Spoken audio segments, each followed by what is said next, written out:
अरे सलमा, आओ आओ। नहीं कविता, अभी थोड़ा टाइम कम है। अच्छा सुनो ना, वो मैं इनके लिए रोटी बनाने जा रही थी पर घर में आटा ही नहीं है। अब इतनी सुबह सुबह आटा कहाँ से लाऊं? अरे कोई बात नहीं, लाओ बर्तन लाओ अपना। ये कहानी इन्हीं दोनों सहेलियों की है और इनके नाम है कविता और सलमा। दोनों पड़ोसन थी और दोनों में बहुत प्यार था। कविता का पति राकेश और सलमा का पति असलम एक ही फैक्ट्री में काम करते थे और वो दोनों भी अच्छे दोस्त थे। फिर एक शाम, राकेश भाई साहब, आप तो कुछ खा ही नहीं रहे। नहीं नहीं, ऐसी कोई बात नहीं, खा तो रहा हूं मैं। अरे राकेश, बड़ी मेहनत से सलमा ने खाना बनाया है, ऐसे तो नहीं छोड़ेगी तुम्हें। असलम की बात सुनकर वहां सारे लोग हंसने लगे। दोनों परिवार ऐसे ही हंसी खुशी रह रहे थे। राकेश और कविता की एक प्यारी सी बेटी थी जिसका नाम कुहू था। वो सिर्फ 3 साल की थी। कुहू अपने घर में कम और सलमा के घर ज्यादा खेलती थी। सलमा भी उसका बड़ा ख्याल रखती थी। हंसी खुशी वक्त बीत रहा था। फिर एक दिन, सलमा सुनो ना। हाँ बोलो। अरे वो मेरे घर में घी खत्म हो गया है और ये हलवा खाने को बोल रहे हैं, थोड़ा सा घी मिलेगा क्या? कविता माफ करना बहन, घी तो हमारे घर में भी खत्म हो गया है। ओह अच्छा कोई बात नहीं, मैं करती हूँ कुछ। फिर कविता अपनी दूसरी पड़ोसन निर्मला के पास गई। आओ कविता, कैसी हो? अरे निर्मला दीदी, थोड़ा सा घी मिलेगा क्या? हाँ हाँ क्यों नहीं, अब एक हिंदू हिंदू के काम नहीं आएगा तो और कौन आएगा? दीदी मैं कुछ समझी नहीं। बड़ी भोली हो तुम कविता। अच्छा ये बताओ, उस सलमा ने तुम्हें घी देने से मना कर दिया ना? नहीं, मना तो नहीं किया। अरे दिया कि नहीं? नहीं दिया तो नहीं, वो कह रही थी। अरे सब बहाने हैं, तुम बहुत भोली हो कविता। उसने हमेशा तुम्हारा फायदा उठाया है। मैं तो कहती हूँ उससे जितना कम मतलब रखो उतना अच्छा। और वैसे भी ये लोग ऐसे ही होते हैं, मतलबी कहीं के। कविता ने चुपचाप घी लिया और अपने घर चली आई। हलवा बनाते बनाते बार बार उसके मन में निर्मला की बातें ही आ रही थी। निर्मला बिल्कुल नहीं चाहती थी कि कविता सलमा से बात करे। निर्मला कुछ भी करके उनकी दोस्ती खत्म करवाना चाहती थी। फिर एक दिन निर्मला कविता के घर आई। कविता, वो मेरी छत पर बहुत से कपड़े पड़े हैं, तो क्या मैं तुम्हारी छत पर कपड़े सुखाने डाल दूं? कैसी बातें कर रही हैं दीदी, आप ही का घर है, मैं भी आ जाऊं क्या आपके कपड़े सुखाने? नहीं नहीं, वो तो मैं कर लूंगी। कविता नीचे अपने काम में लग गई और निर्मला छत पर चली गई। वहां जाकर उसने पहले अपने कपड़े सूखने को डाले और फिर चुपके से एक नींबू और कुछ जली हुई मिर्चें कविता की छत के कोने पर रख दी। और फिर उसने कविता को आवाज लगाई। कविता, ओ कविता, जल्दी आओ ऊपर। क्या हुआ दीदी? जरा देख तो ये सब क्या रखा है यहाँ पर? हैं? ये नींबू मिर्ची, ये कहाँ से आए? कहाँ से आया? तेरी छत तो सलमा की छत से मिलती है ना, तो उसी ने रखा होगा। मैंने तो पहले ही कहा था तुझसे कि वो सलमा तुझसे जलती है। हो ना हो, तेरा घर बिगाड़ने के लिए उसी ने जादू टोना करके ये सामान यहाँ रखा है। निर्मला अपना काम कर चुकी थी। वो कविता के मन में सलमा के लिए जहर घोल चुकी थी। निर्मला की बातों में आकर अब कविता का भी सलमा को लेकर नजरिया बहुत बदल गया। उस दिन के बाद से कविता ने सलमा से बातचीत करना बंद कर दिया और तो और उसने कुहू को भी सलमा के घर जाने से मना कर दिया। जब 3-4 दिन ऐसे ही बीत गए तो सलमा खुद ही कविता के घर आ गई। अरे कविता, क्या हो गया बहन? जी बताइए, क्या काम है? ऐसे क्यों बोल रही हो कविता, कोई बात हुई है क्या? बात? अब मुझे तुमसे कोई बात नहीं करनी। बात नहीं करनी पर क्यों? सलमा अपनी बात पूरी कहती उससे पहले ही कविता ने सलमा के मुंह पर दरवाजा बंद कर दिया। सलमा समझ नहीं पा रही थी कि आखिर कविता को हुआ क्या है। घर आकर उसने असलम को सारी बात बता दी और पूछा, क्या मुझे फिर से कविता से बात करनी चाहिए? अरे क्यों नहीं, दोस्ती में गलतफहमियों की जगह नहीं होनी चाहिए। तुम मुझसे पूछो तो सही कि आखिर बात क्या है। असलम के कहने पर सलमा ने कविता से बात करने की बहुत कोशिश की, लेकिन कविता अब पूरी तरह से बदल चुकी थी। निर्मला के भड़काने पर अब वो सलमा का मुंह भी नहीं देखना चाहती थी। कविता का ऐसा बर्ताव देखकर फिर सलमा ने भी हाथ पीछे खींच लिए। ऐसे ही कई महीने बीत गए, पर दोनों सहेलियों में कोई बातचीत नहीं हुई। रमजान आए और फिर ईद का त्योहार भी नजदीक आ गया। सुनिए, मैं जरा सेवई सुखाने छत पर जा रही हूँ। अब हाँ हाँ ठीक है, मैं फैक्ट्री जा रहा हूँ। असलम फैक्ट्री चला गया और सलमा छत पर आ गई। उसने देखा कि बगल की छत पर कुहू अकेली खेल रही थी। कुहू को इतने दिनों बाद देखकर सलमा का मन किया कि वो फौरन उसे गले लगा ले, लेकिन फिर उसके कदम अपने आप ही रुक गए। वो सेवई सुखाने लगी। फिर अचानक सलमा ने देखा कि कुहू छत के किनारे जा रही है जहां बाउंड्री नहीं बनी हुई थी। ये देखकर सलमा ने तुरंत कुहू को आवाज लगाई, कुहू, वहां मत जाओ बेटा, इधर आओ। सलमा ने कुहू को 3-4 बार आवाज लगाई, लेकिन कुहू नहीं रुकी। सलमा को कुछ समझ नहीं आ रहा था, तभी उसने कविता को जोर से आवाज लगाई, कविता, जल्दी ऊपर आओ, कुहू गिर जाएगी। सलमा की आवाज कविता को भी सुनाई नहीं दी। उधर कुहू आगे बढ़ रही थी। सलमा ने सोच लिया कि अब भले ही लड़ाई और बढ़ जाए, लेकिन वो कुहू को चोट नहीं लगने देगी। सलमा ने छत की दीवार फांदकर कुहू की तरफ दौड़ लगा दी। जब उसे लगा कि कुहू की जान खतरे में है, तो उसने गिरती हुई कुहू को पकड़ा और अपने सीने से लगा लिया। सलमा छत से कुहू के साथ कविता के आंगन में जा गिरी। जोर की आवाज सुनकर कविता भागी भागी आंगन में आई। सलमा, हे भगवान, ये क्या हुआ? इतने ऊपर से गिरने की वजह से सलमा बेहोश हो गई थी और उसके सीने से चिपकी कुहू लगातार रो रही थी। वो झटके से घबरा गई थी, लेकिन वो पूरी तरह से ठीक थी। कविता को एक ही पल में सारी बात समझ आ गई। उसकी आंखों में आंसू थे। उसने फौरन अपने पति राकेश को बुलाया और फिर वो दोनों सलमा को लेकर अस्पताल भागे।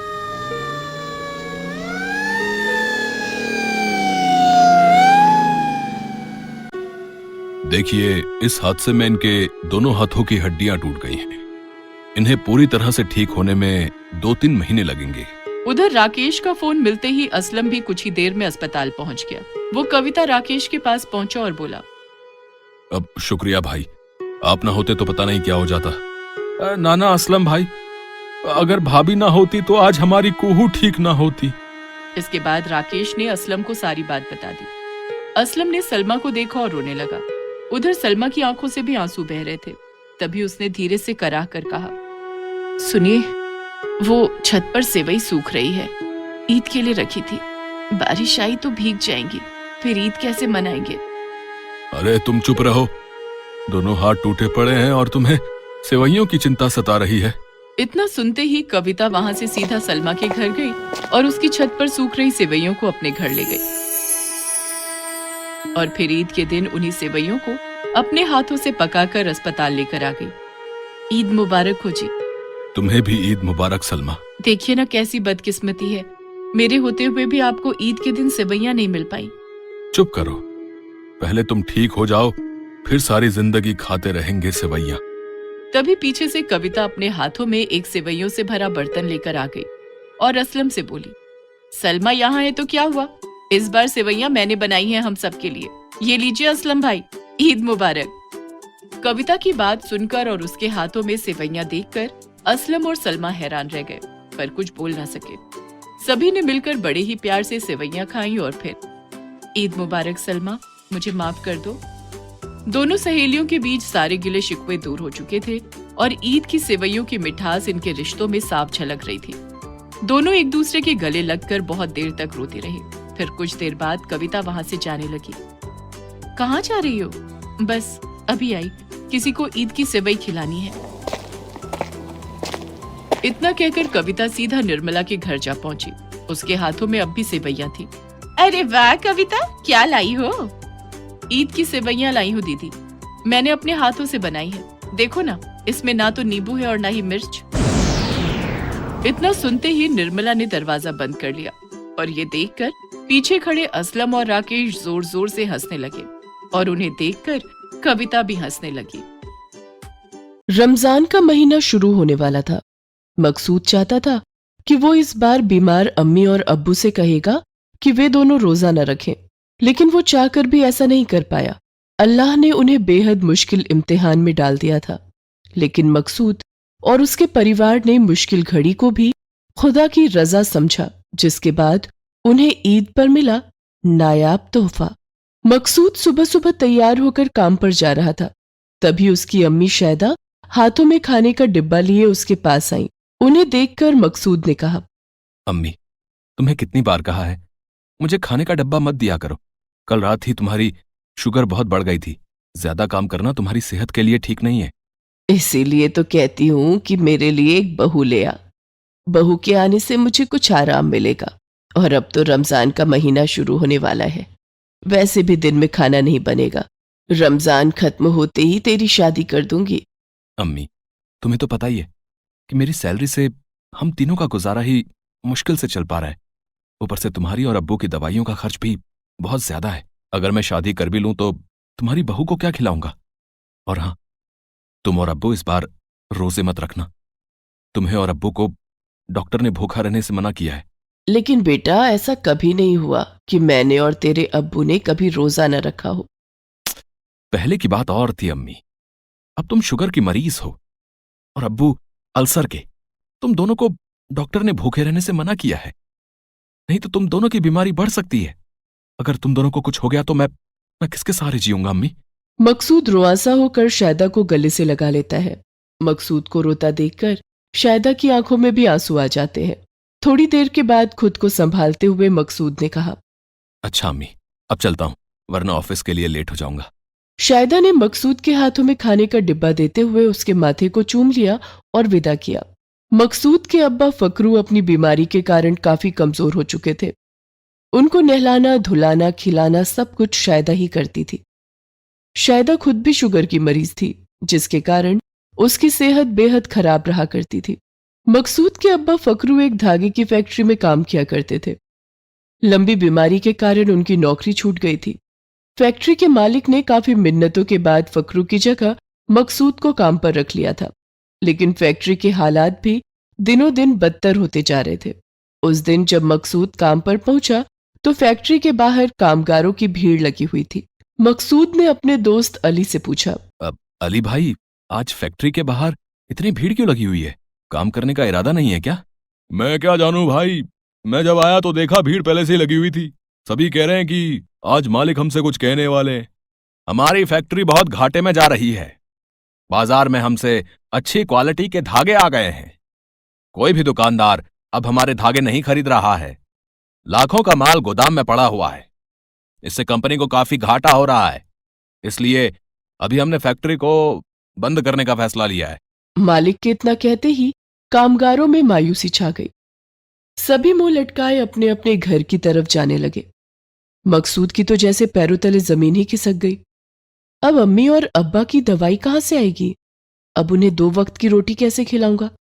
ये सब सोचता हुआ मकसूद धीरे धीरे कदमों से घर पहुंचा और अपने कमरे में जाकर बैठ गया। तभी शायदा उसके पास आई और बोली, क्या बात है बेटे, तू इतना परेशान क्यों है? अब कुछ तो नहीं अम्मी, कोई बात नहीं है। मकसूद, तू सारी दुनिया से झूठ बोल सकता है लेकिन मुझसे नहीं। बता क्या बात है? अम्मी, मेरी नौकरी चली गई है। क्या? लेकिन क्यों? तूने मालिक से गुजारिश क्यों नहीं की बेटे? अम्मी, गुजारिश करने से भी कुछ नहीं होता, क्योंकि मालिक ने फैक्ट्री ही बंद कर दी है। मैं कितना मजबूर बेटा हूं। अब तुम्हें और अब्बा को 2 वक्त की रोटी और दवाई भी नहीं दे पाऊंगा। चिंता की कोई बात नहीं मकसूद। वैसे भी कल से रमजान का पाक महीना शुरू होने वाला है। हम तीनों रोजे पर रहेंगे। सिर्फ 1 वक्त के खाने का ही इंतजाम करना होगा। तू देखना, सच्चे मन से खुदा का नाम लेकर रोजा करने पर खुदा हमारी मुश्किलें दूर कर देगा।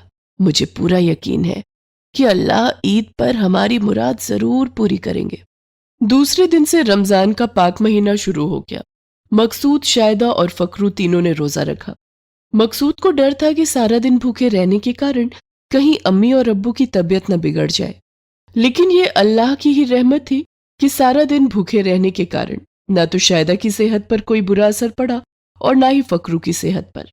शाम को तीनों ने नमाज अता करके नमक और मूली से इफ्तारी करके रोजा खोला। कुछ दिनों तक तो जमा पैसों से तीनों ने रात का खाना खाया। लेकिन एक दिन, मकसूद बेटा, अब तो घर में खाने का सारा सामान खत्म हो गया है और जमा पैसे भी। आज रात खाने के लिए हमारे पास कुछ भी नहीं है। तुम चिंता मत करो अम्मी, मैं कल से काम की तलाश में जाऊंगा। मुझे कुछ ना कुछ काम जरूर मिल जाएगा। मकसूद ने अपनी जेब टटोली तो उसमें 10 रुपए पड़े थे। वो भागकर बाजार गया और 2 रोटियां खरीद कर ले आया। दोनों रोटियां शायदा को देते हुए उसने कहा, अम्मी, अब तुम और अब्बा 1-1 रोटी खा लेना। और तू क्या खाएगा? मुझे वैसे भी भूख नहीं है अम्मी। न जाने क्यों मेरा पेट बहुत भरा भरा सा लग रहा है। शायदा ने 1 पूरी रोटी फकरू को दे दी और आधी मकसूद को दे दी। आधी रोटी उसने खुद खाई। दूसरे दिन मकसूद काम की तलाश में घर से बाहर निकला। रास्ते में उसने देखा कि कहीं घर बन रहा था। कुछ मजदूर वहां मजदूरी का काम कर रहे थे। क्यों ना मैं भी ये काम कर लूं, कम से कम एक वक्त के खाने का जुगाड़ तो हो जाएगा। मकसूद ने वहां जाकर मालिक से बात की। ठीक है, तुम कल से काम पर आ जाना। कल क्यों मालिक, मैं तो अभी से काम करने के लिए तैयार हूं। अब ठीक है, फिर लग जाओ काम पर। लेकिन एक दिन के 250 रुपए ही मिलेंगे, ठीक है? अब मकसूद मजदूरी का काम करने लगा। रोजे के कारण उसने कई दिनों से भरपेट खाना नहीं खाया था और दिन में तो वो पानी भी नहीं पी सकता था। ऐसे में जैसे सूरज अपनी गर्मी से मकसूद को और ज्यादा परेशान कर रहा था। पसीने से तरबतर मकसूद एक एक बूंद पानी के लिए तरस रहा था। मकसूद का दिल तो करता कि 1 मिनट को रुककर वो सुस्ता ले, लेकिन तभी उसकी आंखों के सामने उसके बीमार अब्बू और अम्मी का चेहरा आ जाता। अम्मी और अब्बू ने बहुत दिनों से पेट भर के नहीं खाया है। आज जो पैसे मिलेंगे उससे मैं उनके लिए कुछ फल, मिठाइयां और राशन लेकर जाऊंगा। दिन भर बिना रुके वो काम करता रहा। शाम को जब मालिक ने उसे पैसे दिए तो वो कुछ खाने का सामान लेकर घर पहुंचा। अम्मी, ये लो फल और मिठाइयां, और इन थैलियों में राशन है। आज अच्छा खाना बनाओ, कल मुझे जो पैसे मिलेंगे उससे मैं तुम्हारी और अब्बू की दवाइयां ले आऊंगा। मकसूद बेटा, आज तुझे ऐसा कौन सा काम मिल गया कि तू फल और मिठाइयां ले आया? अगर अम्मी को बता दिया कि मैंने मजदूरी की है तो उन्हें बहुत दुख होगा। नहीं नहीं, मुझे अम्मी को कुछ और बताना होगा। अब अम्मी, आज मुझे एक कंपनी में जॉब मिल गई है। मैंने अपने बॉस से कुछ एडवांस रुपए मांगे थे, उन्हीं रुपयों से ये सामान लाया हूं। बॉस मुझे कल भी कुछ रुपए एडवांस में देंगे। ये तो बहुत अच्छी बात है बेटे कि तेरी जॉब लग गई। अल्लाह की बड़ी ही रहमत हुई। शायदा खाने का सामान लेकर रसोई में चली गई, लेकिन अपनी अम्मी से झूठ बोलने का दर्द मकसूद को भीतर ही भीतर कचोट रहा था। रात हो चुकी थी। मकसूद ने सिर ऊपर उठाकर देखा तो आसमान में बड़ा ही चमकीला और खूबसूरत चांद चमक रहा था। मकसूद ने अपने दोनों हाथ ऊपर उठाकर दुआ मांगी। या खुदा, इस चांद की तरह मेरी किस्मत भी चमका दे। कब तक यूं गरीबी में हमारे दिन गुजरेंगे? उसके बाद तीनों ने नमाज पढ़ा और अल्लाह का नाम लेकर रोजा खोला। काफी दिनों के बाद उस दिन तीनों ने भरपेट खाना खाया था। दूसरे दिन भी मकसूद काम पर चला गया और सारा दिन मजदूरी करके जो पैसे मिले उससे उसने अम्मी और अब्बू के लिए दवाइयां खरीदी। धीरे धीरे दिन बीत रहे थे। रमजान का महीना भी खत्म होने ही वाला था। लोग बाजारों में ईद की शॉपिंग कर रहे थे। ये देखकर मकसूद बहुत मायूस हो गया। उसने शायदा से कहा, अम्मी, कल ईद का चांद दिख जाएगा और परसों ईद का त्योहार है, लेकिन हमारे पास ईद मनाने के लिए कुछ भी नहीं है। माफ करना अम्मी, हमेशा की तरह इस बार भी मैं ना तो तुम्हें नए कपड़े दिला सकता हूं और ना अब्बा को। मेरे पास पैसे नहीं है। मकसूद बेटा, अल्लाह की रहम से हमें 2 वक्त का खाना नसीब हो रहा है, यही बहुत है। मुझे और तेरे अब्बू को और कुछ नहीं चाहिए। उस रात आसमान में चांद निकल आया था। शायदा ने खुशी खुशी फकरू और मकसूद को बुलाया। इधर आओ तुम दोनों, देखो ईद का चांद निकल आया है। अब कल ईद मनाई जाएगी। फकरू और मकसूद भी छत पर आ गए और तीनों ईद का चांद देखने लगे। लेकिन ये क्या, चांद का आकार धीरे धीरे बड़ा होने लगा और चांद उनके घर की छत पर उतर आया। मकसूद के घर में चांद की तेज रोशनी फैल गई। काफी देर तक तीनों की आंखें चौंधी आ गईं। अरे, मुझे कुछ दिखाई नहीं दे रहा। मुझे भी कुछ दिखाई नहीं दे रहा। थोड़ी देर के बाद चांद की रोशनी कम होती गई। तब तीनों की आंखें खुली, लेकिन उन्होंने जो नजारा देखा उसके बाद तीनों की खुशी का कोई ठिकाना न रहा। वहां ढेर सारे चांदी और सोने के सिक्के, हीरे मोती रखे थे।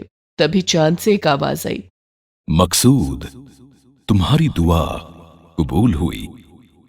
अल्लाह ने तुम पर बड़ी मेहरबानी की है और तुम्हारे लिए ये तोहफा भेजा है। इतना कहकर चांद वापस आसमान में चला गया। मकसूद, शायदा और फकरू तीनों ने अल्लाह का शुक्रिया अदा किया और खुशी खुशी ईद का त्योहार मनाया। तीनों की गरीबी के दिन भी दूर हो गए। अरे सलमा, आओ आओ। नहीं कविता, अभी थोड़ा टाइम कम है। अच्छा सुनो ना, वो मैं इनके लिए रोटी बनाने जा रही थी पर घर में आटा ही नहीं है। अब इतनी सुबह सुबह आटा कहाँ से लाऊं? अरे कोई बात नहीं, लाओ बर्तन लाओ अपना। ये कहानी इन्हीं दोनों सहेलियों की है और इनके नाम है कविता और सलमा। दोनों पड़ोसन थी और दोनों में बहुत प्यार था। कविता का पति राकेश और सलमा का पति असलम एक ही फैक्ट्री में काम करते थे और वो दोनों भी अच्छे दोस्त थे। फिर एक शाम। राकेश भाई साहब, आप तो कुछ खा ही नहीं रहे। नहीं नहीं, ऐसी कोई बात नहीं, खा तो रहा हूं मैं। अरे राकेश, बड़ी मेहनत से सलमा ने खाना बनाया है, ऐसे तो नहीं छोड़ेगी तुम्हें। असलम की बात सुनकर वहां सारे लोग हंसने लगे। दोनों परिवार ऐसे ही हंसी खुशी रह रहे थे। राकेश और कविता की एक प्यारी सी बेटी थी जिसका नाम कुहू था। वो सिर्फ 3 साल की थी। कुहू अपने घर में कम और सलमा के घर ज्यादा खेलती थी। सलमा भी उसका बड़ा ख्याल रखती थी। हंसी खुशी वक्त बीत रहा था। फिर एक दिन, सलमा सुनो ना। हाँ बोलो। अरे वो मेरे घर में घी खत्म हो गया है और ये हलवा खाने को बोल रहे हैं, थोड़ा सा घी मिलेगा क्या? कविता माफ करना बहन, घी तो हमारे घर में भी खत्म हो गया है। ओह अच्छा कोई बात नहीं, मैं करती हूँ कुछ। फिर कविता अपनी दूसरी पड़ोसन निर्मला के पास गई। आओ कविता, कैसी हो? अरे निर्मला दीदी, थोड़ा सा घी मिलेगा क्या? हाँ हाँ क्यों नहीं, अब एक हिंदू हिंदू के काम नहीं आएगा तो और कौन आएगा? दीदी मैं कुछ समझी नहीं। बड़ी भोली हो तुम कविता। अच्छा ये बताओ, उस सलमा ने तुम्हें घी देने से मना कर दिया ना? नहीं, मना तो नहीं किया। अरे दिया कि नहीं? नहीं दिया तो नहीं, वो कह रही थी। अरे सब बहाने हैं, तुम बहुत भोली हो कविता। उसने हमेशा तुम्हारा फायदा उठाया है। मैं तो कहती हूँ उससे जितना कम मतलब रखो उतना अच्छा। और वैसे भी ये लोग ऐसे ही होते हैं, मतलब ही कहीं के। कविता ने चुपचाप घी लिया और अपने घर चली आई। हलवा बनाते बनाते बार बार उसके मन में निर्मला की बातें ही आ रही थी। निर्मला बिल्कुल नहीं चाहती थी कि कविता सलमा से बात करे। निर्मला कुछ भी करके उनकी दोस्ती खत्म करवाना चाहती थी। फिर एक दिन निर्मला कविता के घर आई। कविता, वो मेरी छत पर बहुत से कपड़े पड़े हैं, तो क्या मैं तुम्हारी छत पर कपड़े सुखाने डाल दूं? कैसी बातें कर रही हैं दीदी, आप ही का घर है, मैं भी आ जाऊं क्या आपके कपड़े सुखाने? नहीं नहीं, वो तो मैं कर लूंगी। कविता नीचे अपने काम में लग गई और निर्मला छत पर चली गई। वहां जाकर उसने पहले अपने कपड़े सूखने को डाले और फिर चुपके से एक नींबू और कुछ जली हुई मिर्चें कविता की छत के कोने पर रख दी। और फिर उसने कविता को आवाज लगाई। कविता, ओ कविता, जल्दी आओ ऊपर। क्या हुआ दीदी? जरा देख तो ये सब क्या रखा है यहाँ पर? हैं? ये नींबू मिर्ची, ये कहाँ से आए? कहाँ से आया? तेरी छत तो सलमा की छत से मिलती है ना, तो उसी ने रखा होगा। मैंने तो पहले ही कहा था तुझसे कि वो सलमा तुझसे जलती है। हो ना हो, तेरा घर बिगाड़ने के लिए उसी ने जादू टोना करके ये सामान यहाँ रखा है। निर्मला अपना काम कर चुकी थी। वो कविता के मन में सलमा के लिए जहर घोल चुकी थी। निर्मला की बातों में आकर अब कविता का भी सलमा को लेकर नजरिया बहुत बदल गया। उस दिन के बाद से कविता ने सलमा से बातचीत करना बंद कर दिया और तो और उसने कुहू को भी सलमा के घर जाने से मना कर दिया। जब 3-4 दिन ऐसे ही बीत गए तो सलमा खुद ही कविता के घर आ गई। अरे कविता, क्या हो गया बहन? जी बताइए, क्या काम है? ऐसे क्यों बोल रही हो कविता, कोई बात हुई है क्या? बात? अब मुझे तुमसे कोई बात नहीं करनी। बात नहीं करनी पर क्यों? सलमा अपनी बात पूरी कहती उससे पहले ही कविता ने सलमा के मुंह पर दरवाजा बंद कर दिया। सलमा समझ नहीं पा रही थी कि आखिर कविता को हुआ क्या है। घर आकर उसने असलम को सारी बात बता दी और पूछा, क्या मुझे फिर से कविता से बात करनी चाहिए? अरे क्यों नहीं, दोस्ती में गलतफहमियों की जगह नहीं होनी चाहिए। तुम मुझसे पूछो तो सही कि आखिर बात क्या है। असलम के कहने पर सलमा ने कविता से बात करने की बहुत कोशिश की, लेकिन कविता अब पूरी तरह से बदल चुकी थी। निर्मला के भड़काने पर अब वो सलमा का मुंह भी नहीं देखना चाहती थी। कविता का ऐसा बर्ताव देखकर फिर सलमा ने भी हाथ पीछे खींच लिए। ऐसे ही कई महीने बीत गए, पर दोनों सहेलियों में कोई बातचीत नहीं हुई। रमजान आए और फिर ईद का त्योहार भी नजदीक आ गया। सुनिए, मैं जरा सेवई सुखाने छत पर जा रही हूँ। अब हाँ ठीक है, मैं फैक्ट्री जा रहा हूँ। असलम फैक्ट्री चला गया और सलमा छत पर आ गई। उसने देखा कि बगल की छत पर कुहू अकेली खेल रही थी। कुहू को इतने दिनों बाद देखकर सलमा का मन किया कि वो फौरन उसे गले लगा ले, लेकिन फिर उसके कदम अपने आप ही रुक गए। वो सेवई सुखाने लगी। फिर अचानक सलमा ने देखा कि कुहू छत के किनारे जा रही है जहां बाउंड्री नहीं बनी हुई थी। ये देखकर सलमा ने तुरंत कुहू को आवाज लगाई, कुहू वहां मत जाओ बेटा, इधर आओ। सलमा ने कुहू को 3-4 बार आवाज लगाई लेकिन कुहू नहीं रुकी। सलमा को कुछ समझ नहीं आ रहा था, तभी उसने कविता को जोर से आवाज लगाई, कविता जल्दी ऊपर आओ, कुहू गिर जाएगी। सलमा की आवाज कविता को भी सुनाई नहीं दी। उधर कुहू आगे बढ़ रही थी। सलमा ने सोच लिया कि अब भले ही लड़ाई और बढ़ जाए लेकिन वो कुहू को चोट नहीं लगने देगी। सलमा ने छत की दीवार फांदकर कुहू की तरफ दौड़ लगा दी। जब उसे लगा कि कुहू की जान खतरे में है तो उसने गिरती हुई कुहू को पकड़ा और अपने सीने से लगा लिया। सलमा छत से कुहू के साथ कविता के आंगन में जा गिरी। जोर की आवाज सुनकर कविता भागी भागी आंगन में आई। सलमा, हे भगवान, ये क्या हुआ? इतनी ऊपर से गिरने की वजह से सलमा बेहोश हो गई थी और उसके सीने से चिपकी कुहू लगातार रो रही थी। वो झटके से घबरा गई थी लेकिन वो पूरी तरह से ठीक थी। कविता को एक ही पल में सारी बात समझ आ गई। उसकी आंखों में आंसू थे। उसने फौरन अपने पति राकेश को बुलाया और फिर वो दोनों सलमा को लेकर अस्पताल भागे।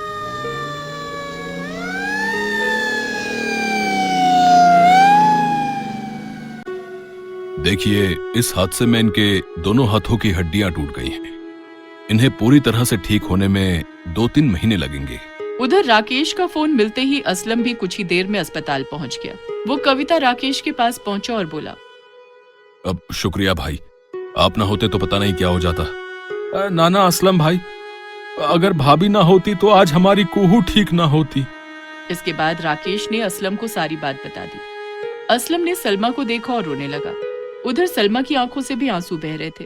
तभी उसने धीरे से कराह कर कहा, सुनिए, वो छत पर सेवई सूख रही है, ईद के लिए रखी थी। बारिश आई तो भीग जाएंगी, फिर ईद कैसे मनाएंगे? अरे तुम चुप रहो, दोनों हाथ टूटे पड़े हैं और तुम्हें सेवइयों की चिंता सता रही है। इतना सुनते ही कविता वहां से सीधा सलमा के घर गई और उसकी छत पर सूख रही सेवइयों को अपने घर ले गई और फिर ईद के दिन उन्हीं सेवइयों को अपने हाथों से पकाकर अस्पताल लेकर आ गई। ईद मुबारक हो जी। तुम्हें भी ईद मुबारक सलमा। देखिए ना कैसी बदकिस्मती है, मेरे होते हुए भी आपको ईद के दिन सेवइयां नहीं मिल पाई। चुप करो, पहले तुम ठीक हो जाओ, फिर सारी जिंदगी खाते रहेंगे सेवइयां। तभी पीछे से कविता अपने हाथों में एक सेवइयों से भरा बर्तन लेकर आ गई और असलम से बोली, सलमा यहाँ है तो क्या हुआ, इस बार सेवइयां मैंने बनाई हैं हम सबके लिए, ये लीजिए असलम भाई, ईद मुबारक। कविता की बात सुनकर और उसके हाथों में सेवइयां देखकर असलम और सलमा हैरान रह गए, पर कुछ बोल ना सके। सभी ने मिलकर बड़े ही प्यार से सेवइयां खाई और फिर, ईद मुबारक सलमा, मुझे माफ कर दो। दोनों सहेलियों के बीच सारे गिले शिकवे दूर हो चुके थे और ईद की सेवइयों की मिठास इनके रिश्तों में साफ झलक रही थी। दोनों एक दूसरे के गले लगकर बहुत देर तक रोते रहे। फिर कुछ देर बाद कविता वहां से जाने लगी। कहाँ जा रही हो? बस अभी आई, किसी को ईद की सेवई खिलानी है। इतना कहकर कविता सीधा निर्मला के घर जा पहुंची। उसके हाथों में अब भी सेवइयां थी। अरे वाह कविता, क्या लाई हो? ईद की सेवइयां लाई हूँ दीदी, मैंने अपने हाथों से बनाई है। देखो ना, इसमें ना तो नींबू है और ना ही मिर्च। इतना सुनते ही निर्मला ने दरवाजा बंद कर लिया और ये देखकर पीछे खड़े असलम और राकेश जोर जोर से हंसने लगे और उन्हें देखकर कविता भी हंसने लगी। चंपक बहुत ही स्वादिष्ट बिरयानी बनाता था।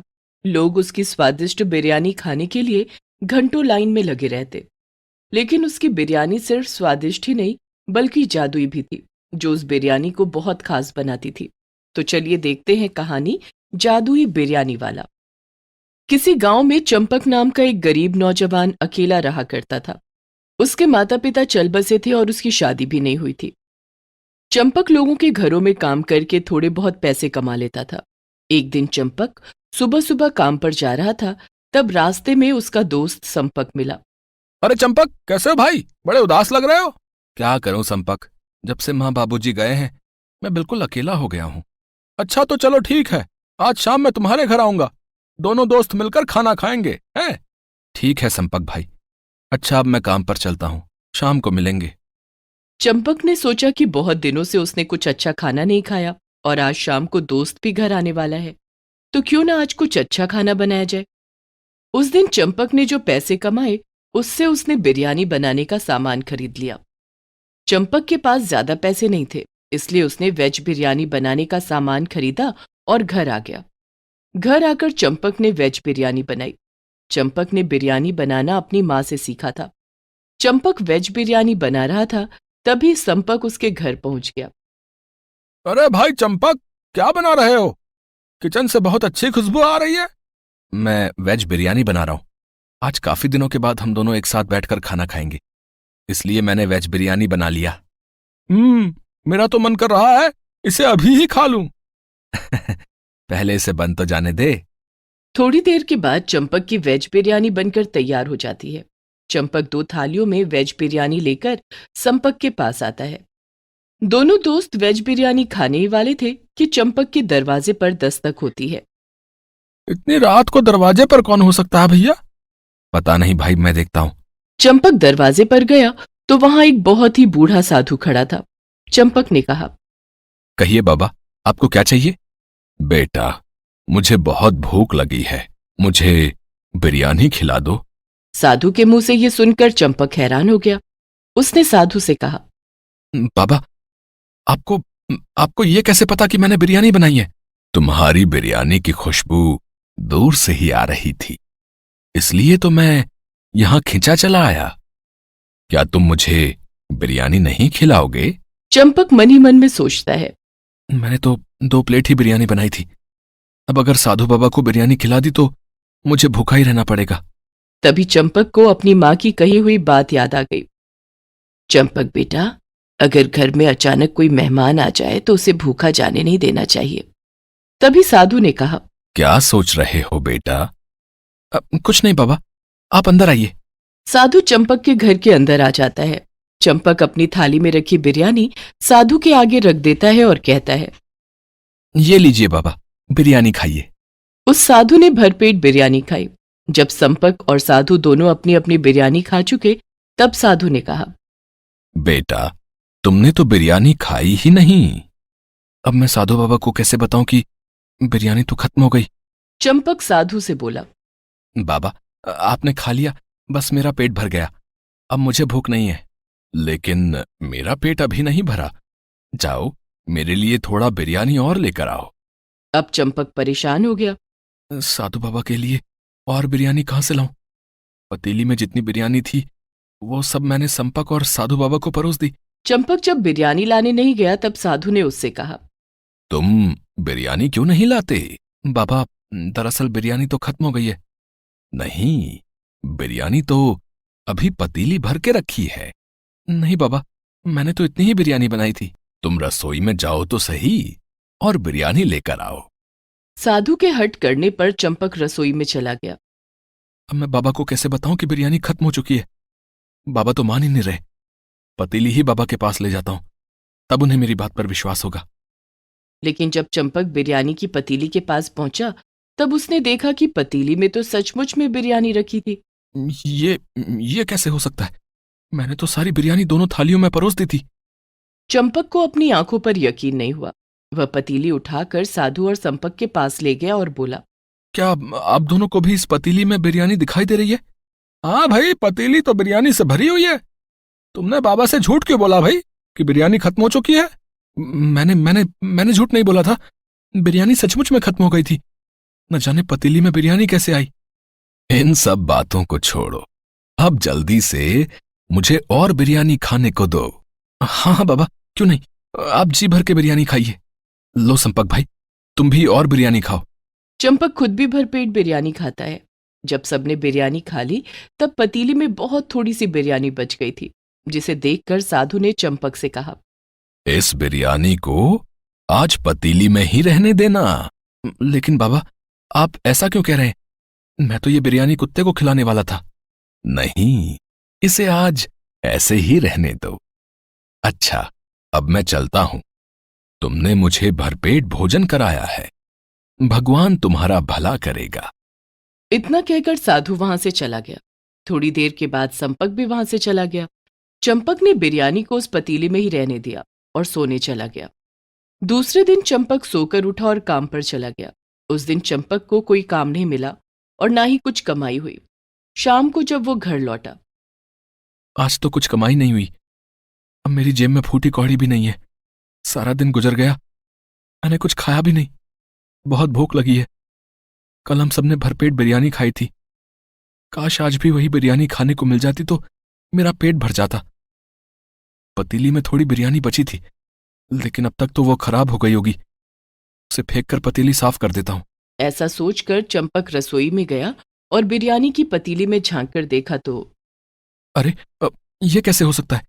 बिरयानी तो कल खत्म हो गई थी, लेकिन ये पतीली फिर बिरयानी से भर गई और एकदम ताजी भी है, जैसे किसी ने अभी अभी बनाई हो। इसमें से खुशबू भी आ रही है। आह, ये कैसा चमत्कार है? कहीं ये बिरयानी जादुई तो नहीं? चंपक ने आज भी भरपेट बिरयानी खाई और बची हुई बिरयानी उसने अपने पड़ोसियों में बांट दी। उसके पड़ोसी बिरयानी खाकर बोले, अरे चंपक, भैया तेरी बिरयानी जो है बड़ी स्वादिष्ट थी भैया। हाँ, ये बिरयानी तू लाया कहाँ से था भाई? जी कर रहा है कि और खाने को मिल जाती। आहा।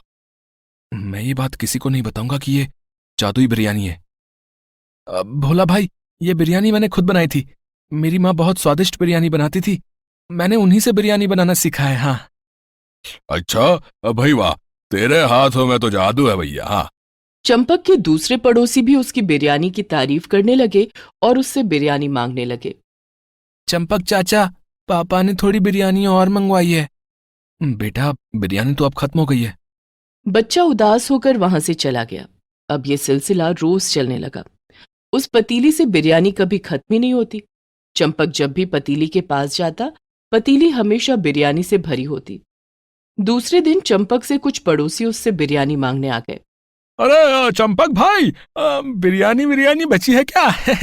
अगर ये जादुई बिरयानी मैं लोगों को इसी तरह बांटता रहा तो मुझे कोई फायदा नहीं होगा। क्यों ना मैं लोगों से बिरयानी के बदले पैसे लेना शुरू कर दूं। इससे मेरी कमाई भी हो जाएगी। भाई, बिरयानी तो है, लेकिन बिरयानी के बदले में पैसे लगेंगे। ठीक है भैया, ठीक है। कितने पैसे लगेंगे? एक प्लेट बिरयानी के 30 रुपए। ठीक है, ये लो तुम्हारे 90 रुपए हैं। और 3 प्लेट बिरयानी दे दो भैया। एक मेरे लिए, एक मेरे बेटे पिंकू के लिए, और एक जो है पिंकू की माँ के लिए। समझ गए? हाँ भाई, तुम्हारी बिरयानी जो है उसमें न जाने क्या है भैया, कि रोज खाने का मन करता है यार। है, गजब का स्वाद है भाई। अब चंपक के पास रोज उसके पड़ोसी आते और उससे बिरयानी खरीद कर ले जाते। चंपक की अच्छी कमाई होने लगी थी। चंपक को अब काम की तलाश में घर से बाहर भी नहीं जाना पड़ता था। जादुई बिरयानी की मदद से चंपक ने कुछ पैसे जोड़कर अपना एक ढाबा खोल लिया और अपने ढाबे पर उसने कई तरह की बिरयानी बनानी शुरू कर दी। चंपक की बनाई हुई सारी बिरयानी खत्म हो जाती, लेकिन वो जादुई बिरयानी कभी पतीली से खत्म ही नहीं होती और हमेशा ताजी रहती। चंपक ने वो पतीली भी कभी नहीं धोई, लेकिन पतीली हमेशा चमकती रहती। न जाने कैसा जादू है। जरूर उन साधु बाबा ने कुछ चमत्कार किया होगा। उस दिन उनके आने के बाद ही जादुई बिरयानी बढ़ती ही चली गई और उस दिन के बाद से कभी खत्म नहीं हुई। चंपक के जादुई बिरयानी के ढाबे पर लोगों की भीड़ लगने लगी। अरे चंपक भाई, 3 महीने से रोज मैं तुम्हारे ढाबे पर जो है बिरयानी खाने आता हूँ। एक दिन जो है तुम्हारी बिरयानी नहीं खाता हूँ तो जो है मेरा पेट ही नहीं भरता भैया। अरे मेरा तो पूरा परिवार जो है वो तुम्हारी बिरयानी का दीवाना है भाई। एक दिन तुम्हारी बिरयानी ना मिले तो घर में कोहराम समझ जाता भाई। पूरे गांव में चंपक की जादुई बिरयानी के चर्चे थे। जादुई बिरयानी बेचकर चंपक ने खूब पैसे कमा लिए और अब उसने गांव में बिरयानी की एक बहुत बड़ी दुकान खोल ली। चंपक अपनी जादुई बिरयानी रोज गांव के गरीबों में मुफ्त बांटता। गांव में उसकी दरियादिली के भी चर्चे होने लगे। अब गांव में सब उसे बिरयानी सेठ कहकर पुकारने लगे। गांव के साहूकार ने अपनी बेटी की शादी चंपक से करा दी। अब चंपक और उसकी पत्नी दोनों मिलकर पूरे गांव में जादुई बिरयानी का बिजनेस करने लगे। भैया देख रहे हो ना, कितनी महंगी सिलाई करने लगा है रिजवान। हाँ भैया, पर क्या करें, पूरे गांव में इकलौता दर्जी है, बस इसी वजह से भाव बढ़ गए हैं इसके। हाँ तो मैंने क्या तुम लोगों को बांध कर रखा है क्या? अगर मुझे मेरी मेहनत के पैसे देने में इतनी आफत पड़ती है तो जाओ, चले जाओ शहर। पहले एक दिन वहाँ जाओ, फिर पूरे हफ्ते बाद सिले हुए कपड़े उठाने फिर से जाओ, फिर देखता हूँ कितनी बचत होती है तुम्हारी। रिजवान की ये बात सुनकर वहाँ खड़े सब लोग चुप हो गए और फिर बिना कुछ कहे चुपचाप अपनी अपनी नाप और कपड़ा देकर वहां से चले गए। रिजवान पूरे गांव का अकेला एक दर्जी था और ये बात उसके लिए बड़े फायदे की थी। वो गांव के लोगों से काफी महंगी सिलाई लेता और यही वजह थी कि वो बहुत ही कम वक्त में काफी अमीर हो गया था। परिवार में वो और बस उसकी बीवी नाजरीन ही थे, तो खर्चा भी बहुत ज्यादा नहीं था, लेकिन बावजूद इसके वो एक नंबर का लालची था। आ गए आप? हाँ, आज तो दुकान में बहुत ही भीड़ थी। हाथ थक गए नाप लेते लेते। कई लोगों को कल आने का बोल कर आया हूँ। अरे, तो आप इतनी जल्दी क्यों आ गए? सब ग्राहकों को निपटा के ही आते ना। अरे बस नाप ही लेता रहूंगा तो ये कपड़े कब सिलूंगा। अच्छा अच्छा। कपड़ा तो बढ़िया दे गए हैं सब। हाँ, लगता है सबने शहर से खरीदारी की है। अब सुनो जरा, मैं एक तरीका बताऊं जिससे आप और भी ज्यादा कमाई कर सकते हो, वो भी इसी सिलाई के काम से। अच्छा तो बताओ ना, किसका इंतजार कर रही हो? क्यों ना आप ये सारा कपड़ा ले जाकर शहर में बेच दो और इनकी जगह थोड़ा हल्की क्वालिटी का कपड़ा खरीद लाओ, बिल्कुल ऐसे ही रंग का। अब सिलने के बाद, अस्तर वगैरह लगने के बाद किसी को थोड़ी ही ना पता चलेगा, और अगर कुछ पता लग भी जाएगा तो कोई हमारा क्या बिगाड़ लेगा। हमें तो हमारी सिलाई के पैसे मिल ही जाएंगे ना, और कपड़ा बेचकर जो अलग से कमाई होगी सो अलग। अरे अरे बेगम, इतना दिमाग तुम पहले नहीं लगा सकती थी। चलो ठीक है, फिर मैं कल के कल ही जाता हूँ शहर और पूरा काम करके आता हूँ। पहले तो लोगों को पता ही नहीं चला, लेकिन फिर जब काफी दिन हो गए तो उसकी असलियत लोगों की पकड़ में आने लगी। भाई ये क्या है, जरा बताओगे? क्या है? कपड़ा है, थोड़ा फट गया है, लेकिन मेरी इसमें कोई गलती नहीं है। अब कपड़ा बढ़िया सिलने की मेरी गारंटी है। बाकी कपड़े की क्वालिटी को आपने ही देखा होगा ना। देखा था, और बहुत अच्छे से परखा भी था, इसलिए मुझे अच्छे से पता है कि ये वो कपड़ा नहीं है जो मैंने तुम्हें दिया था सिलने के लिए। क्या क्या मतलब है तुम्हारा? यही कि आपने मेरे कपड़े की जगह सस्ती क्वालिटी का कपड़ा लगाया है। क्यों, सही कहा ना मैंने? अरे रे, ये क्या बोल रहे हो? मैं कोई आज का दर्जी नहीं हूँ। पूरे गांव में नाम है मेरा, और तुम 2 दिन के आए यहाँ मेरा नाम खराब करना चाहते हो। बताओ, किसके कहने पर कर रहे हो ये? दरअसल जो आदमी रिजवान से शिकायत करने आया था वो गांव के एक घर में मेहमान था, जो शहर से कुछ दिनों के लिए गांव आया हुआ था। उसके लाख कहने पर भी रिजवान ने उसकी बात नहीं मानी। जब बहस काफी बढ़ गई तो उस आदमी ने हार मानते हुए कहा, ठीक है भाई, मैं समझ गया, तुम बहुत अड़ियल हो, ऐसे नहीं मानोगे अपना किया। लेकिन देखना, जब खुद अपने किए का नुकसान भुगतोगे ना, तब समझोगे कि कितना गलत किया तुमने। रिजवान को लगा कि उसकी जीत हुई है। वक्त के साथ रिजवान का लालच और भी बढ़ता गया और वो इसी तरह लोगों को धोखा देते हुए पहले से भी अमीर होता गया। इस काम में उसकी बीवी नाजरीन भी उसका पूरा साथ दे रही थी। फिर एक दिन, सुनो जी, बकरीद आ रही है तो कुर्बानी के लिए बकरा तो ले आओ। क्या बात करती हो, पता भी है मार्केट में क्या रेट चल रहा है बकरों का? मरियल से मरियल बकरा भी 10,000 से कम का नहीं है। छोड़ो ये सब और लो, ये कुर्ते में जरा तुरपाई कर दो। अरे नहीं नहीं, ऐसा मत बोलो। अब तक बात अलग थी, लेकिन मुझे लगता है अब कुर्बानी करनी चाहिए। अरे कुर्बानी वो लोग करते हैं जिनसे अल्लाह नाराज होते हैं, लेकिन हम पर तो खुदा मेहरबान है। देखो ना, तभी तो दिन दोनी रात चौगनी तरक्की हो रही है अपनी। अरे तुम समझ नहीं रहे हो, वो रुखसाना बता रही थी कि इतने अमीर होने के बाद भी हम कुर्बानी नहीं करते। इसे लेकर गांव भर में बातें हो रही हैं।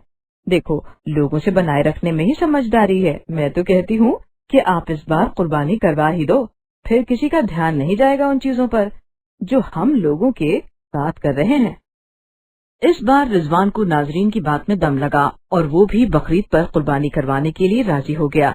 लेकिन आदत से मजबूर वो बाजार गया तो सबसे कमजोर बकरा बहुत सस्ते में खरीद कर घर ले आया, जिसे देखकर गांव के ही एक आदमी ने उससे कहा, अरे रिजवान भाई, लगता है इस बार आप भी कुर्बानी कराओगे। अरे हाँ भाई, और सुनो, बकरीद पर दावत भी होगी तो घर आना है। लेकिन भाई, ये बकरा तो मुझे कुछ ठीक नहीं लग रहा। देखो ना, इससे तो ठीक से खड़ा भी नहीं हुआ जा रहा है। आपने अच्छे से देख तो लिया था ना, कहीं ये बीमार तो नहीं? अरे नहीं नहीं, कैसी बात कर रहे हो भाई, ये बिल्कुल बढ़िया है, बीमार कहाँ है। अब वो मैं इसे काफी दूर से लेकर आया हूँ ना, तो थोड़ा थक गया है। अभी घर जाकर खिलाऊंगा पिलाऊंगा तो बिल्कुल चंगा हो जाएगा। इतना कहकर रिजवान उस बकरे को खींचता हुआ अपने घर की तरफ चल दिया। घर आते आते बकरा लगभग बेहोश ही हो गया था, क्योंकि वो वाकई बीमार था, जिसे रिजवान ने पूरी तरह से अनदेखा कर दिया था। उसे बस इस बात की खुशी थी कि इतनी महंगाई में भी उसे बहुत सस्ते में कुर्बानी के लिए बकरा मिल गया था। लेकिन नाजरीन ने जैसे ही उस बकरे को देखा, उसका दिमाग घूम गया। ओहो, ये क्या उठा लाए? मैंने आपसे कहा था दावत करनी है, 3 हिस्से करने के बाद इसका गोश्त तो हम दोनों को ही पूरा नहीं पड़ेगा। अरे तुम छोड़ो ना ये दावत वावत, और सुनो, ये 3 हिस्से करने की भी कोई जरूरत नहीं है। न किसी गरीब को कुछ देने की जरूरत है और न ही किसी रिश्तेदार को। बस इसे कुर्बान करके जो मिले उसे अपने और मेरे लिए पका देना। नाजरीन के समझाने पर इस बार रिजवान टस से मस नहीं हुआ। वो किसी भी हालत में कुर्बानी के लिए महंगा बकरा खरीदने को तैयार नहीं था। लिहाजा नाजरीन ने भी हार मान ली और फिर बकरीद के दिन चलो नमाज तो अच्छे से हो गई, तो इमाम साहब करिए बिस्मिल्लाह, ये रहा मेरा बकरा। भाई ये कैसे बकरा लिया है आपने? ये तो बहुत ही कमजोर है और शायद बीमार भी। आपको मालूम होना चाहिए कि ऐसे बकरे की कुर्बानी जायज नहीं जो बीमार हो। ओहो इमाम साहब, आप वो कीजिए ना जो आपका काम है। ये बकरा मैंने खरीदा है और इसकी कुर्बानी भी मेरे नाम से हो रही है, तो ये जायज है या नाजायज वो भी मुझे ही देखने दीजिए। इमाम साहब के लाख समझाने पर भी रिजवान मानने को तैयार नहीं था और इस तरह वो उसी बकरे की कुर्बानी करवा देता है। कुर्बानी के बाद वो नियम के मुताबिक गोश्त के 3 हिस्से भी नहीं करवाता, बल्कि उसे घर में पकवाने के बाद सिर्फ नाजरीन के साथ खुद ही खाता है। रिजवान को अब तक यही लग रहा था कि वो जो भी कर रहा है बिल्कुल सही कर रहा था, लेकिन फिर अगले ही दिन बड़ा भयंकर दर्द है भाई। नाजरीन कहाँ हो? अरे जल्दी आओ भाई। ना जी ना, मैं नहीं आ सकती। सुबह से ही उल्टियाँ रुकने का नाम नहीं ले रही हैं। लगता है डॉक्टर के पास ही जाना पड़ेगा अब तो। है? अरे नहीं नहीं, ऐसा करो जरा नींबू पानी पी लो, थोड़ी सी बदहजमी है बस, और कुछ नहीं। ये भी रिजवान का वहम ही था। असल में जिस बकरे को कुर्बान किया था वो वाकई बहुत बीमार था और उसका गोश्त खाने की वजह से रिजवान और नाजरीन की हालत भी अब बिगड़ रही थी। शाम होते होते दोनों ने बिस्तर पकड़ लिया और फिर पड़ोसियों की मदद से दोनों को अस्पताल ले जाया गया। फूड पॉइजनिंग इस कदर बढ़ चुकी थी कि गांव के अस्पताल में उनका इलाज नहीं हो सका। मजबूरन दोनों को शहर के महंगे अस्पताल में भर्ती करवाना पड़ा, जहां कई दिनों के महंगे इलाज के बाद उनकी तबीयत में कुछ सुधार हुआ। और फिर और रिजवान मियाँ, क्या हाल चाल है?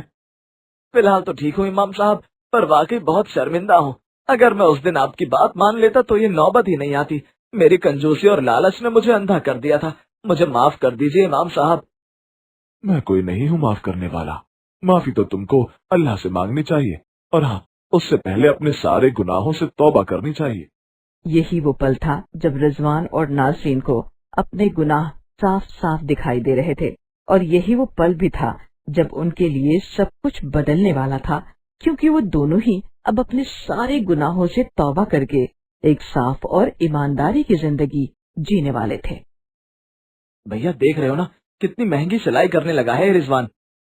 हाँ भैया, पर क्या करें, पूरे गांव में इकलौता दर्जी है, बस इसी वजह से भाव बढ़ गए हैं इसके। हाँ तो मैंने क्या तुम लोगों को बांध कर रखा है क्या? अगर मुझे मेरी मेहनत के पैसे देने में इतनी आफत पड़ती है तो जाओ, चले जाओ शहर। पहले एक दिन वहाँ जाओ, फिर पूरे हफ्ते बाद सिले हुए कपड़े उठाने फिर से जाओ, फिर देखता हूँ कितनी बचत होती है तुम्हारी। रिजवान की ये बात सुनकर वहाँ खड़े सब लोग चुप हो गए और फिर बिना कुछ कहे चुपचाप अपनी अपनी नाप और कपड़ा देकर वहाँ से चले गए। रिजवान पूरे गांव का अकेला एक दर्जी था और ये बात उसके लिए बड़े फायदे की थी। वो गांव के लोगों से काफी महंगी सिलाई लेता और यही वजह थी कि वो बहुत ही कम वक्त में काफी अमीर हो गया था। परिवार में वो और बस उसकी बीवी नाजरीन ही थे, तो खर्चा भी बहुत ज्यादा नहीं था, लेकिन बावजूद इसके वो एक नंबर का लालची था। आ गए आप? हाँ, आज तो दुकान में बहुत ही भीड़ थी, हाथ थक गए नाप लेते लेते। कई लोगों को कल आने का बोल कर आया हूँ। अरे तो आप इतनी जल्दी क्यों आ गए? सब ग्राहकों को निपटा के ही आते ना। अरे बस नाप ही लेता रहूंगा तो ये कपड़े कब सिलूंगा। अच्छा अच्छा। कपड़ा तो बढ़िया दे गए हैं सब। हाँ, लगता है सबने शहर से खरीदारी की है। अब सुनो जरा, मैं एक तरीका बताऊं जिससे आप और भी ज्यादा कमाई कर सकते हो, वो भी इसी सिलाई के काम से। अच्छा तो बताओ ना, किसका इंतजार कर रही हो। क्यों ना आप ये सारा कपड़ा ले जाकर शहर में बेच दो और इनकी जगह थोड़ा हल्की क्वालिटी का कपड़ा खरीद लाओ, बिल्कुल ऐसे ही रंग का। अब सिलने के बाद, अस्तर वगैरह लगने के बाद किसी को थोड़ा ही ना पता चलेगा, और अगर कुछ पता लग भी जाएगा तो कोई हमारा क्या बिगाड़ लेगा। हमें तो हमारी सिलाई के पैसे मिल ही जाएंगे ना, और कपड़ा बेचकर जो अलग से कमाई होगी सो अलग। अरे अरे बेगम, इतना दिमाग तुम पहले नहीं लगा सकती थी। चलो ठीक है फिर, मैं कल के कल ही जाता हूँ शहर और पूरा काम करके आता हूँ।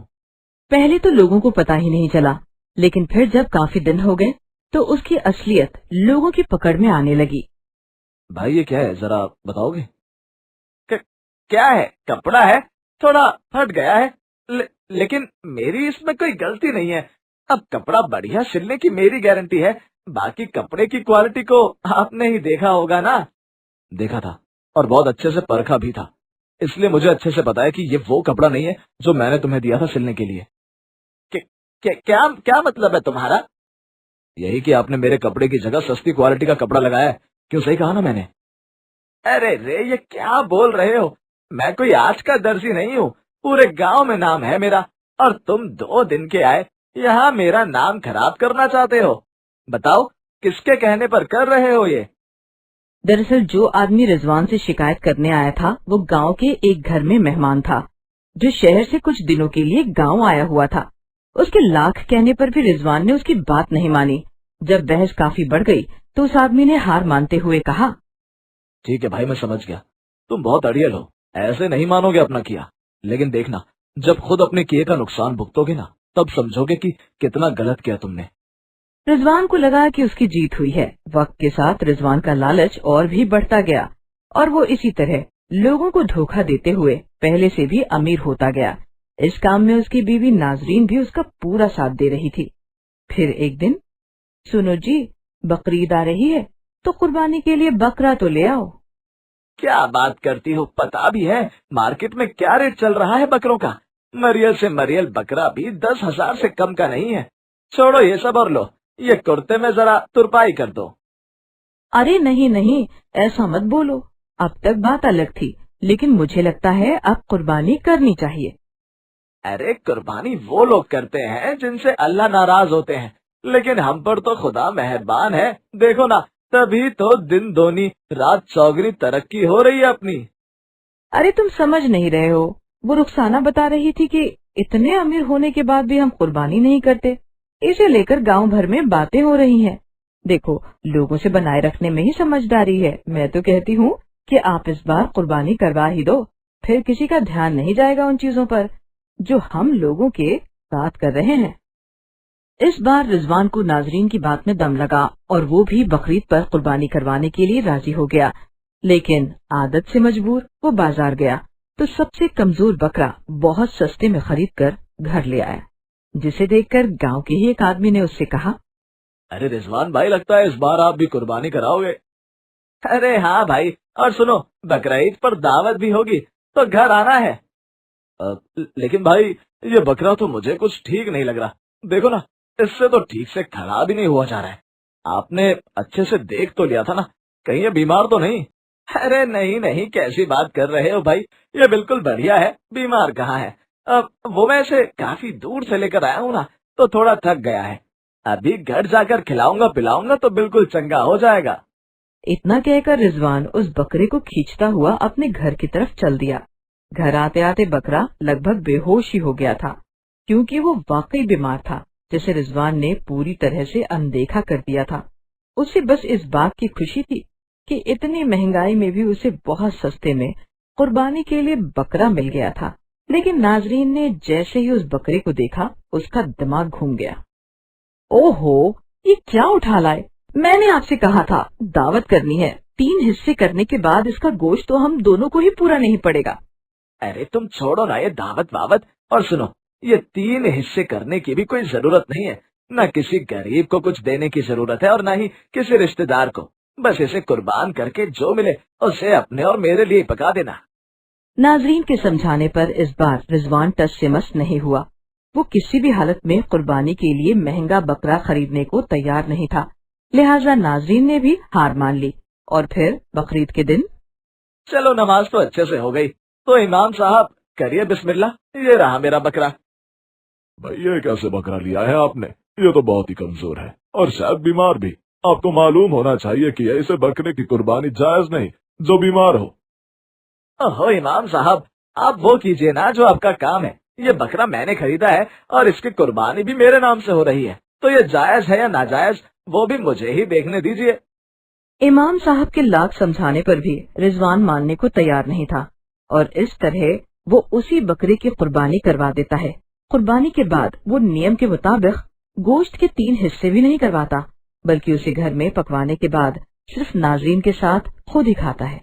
रिजवान को अब तक यही लग रहा था कि वो जो भी कर रहा है बिल्कुल सही कर रहा था, लेकिन फिर अगले ही दिन बड़ा भयंकर दर्द है भाई। नाजरीन कहाँ हो? अरे जल्दी आओ भाई। ना जी ना, मैं नहीं आ सकती। सुबह से ही उल्टियां रुकने का नाम नहीं ले रही हैं। लगता है डॉक्टर के पास ही जाना पड़ेगा अब तो। है? अरे नहीं नहीं, ऐसा करो जरा नींबू पानी पी लो, थोड़ी सी बदहजमी है बस, और कुछ नहीं। ये भी रिजवान का वहम ही था। असल में जिस बकरे को कुर्बान किया था वो वाकई बहुत बीमार था और उसका गोश्त खाने की वजह से रिजवान और नाजरीन की हालत भी अब बिगड़ रही थी। शाम होते होते दोनों ने बिस्तर पकड़ लिया और फिर पड़ोसियों की मदद से दोनों को अस्पताल ले जाया गया। फूड पॉइजनिंग इस कदर बढ़ चुकी थी कि गांव के अस्पताल में उनका इलाज नहीं हो सका। मजबूरन दोनों को शहर के महंगे अस्पताल में भर्ती करवाना पड़ा, जहां कई दिनों के महंगे इलाज के बाद उनकी तबीयत में कुछ सुधार हुआ। और फिर और रिजवान मियाँ, क्या हालचाल है?